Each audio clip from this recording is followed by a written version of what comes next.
Tonight, Republicans in the General Assembly are proposing their own budget cutting. Their plan to try to close this huge budget gap now cuts $935 million in spending and eliminates future deficits, they say, by making long-term changes. News 8 Chief Political Correspondent Mark Davis gives us the details on the numbers. It's not sticking gum in a hole and hoping that it doesn't happen again in a month. It isn't about closing up the hole. It's about setting a standard for the future. Calling it a pathway to sustainability, the Republicans' plan makes drastic cuts in some areas, but restores some of the cuts the governor proposed, and makes future structural spending changes that address deficits projected over the next several years. In some areas of the budget, they are cutting spending up to 12%. In a symbolic gesture, they call for a 10% cut in their own salaries and benefits, a wage freeze for all state employees.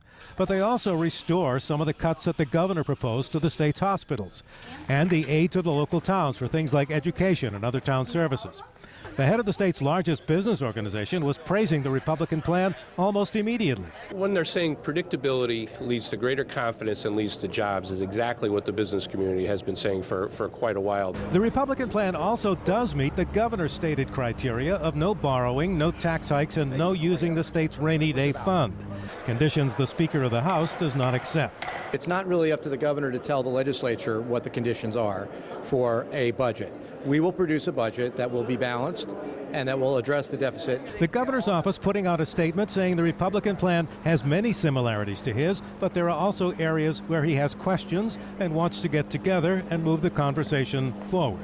Estimates for the April 18 income tax filings are not expected until tomorrow, and the Speaker of the House says he wants to see those numbers before finalizing his budget plan. At the state capitol, Mark Davis, News 8.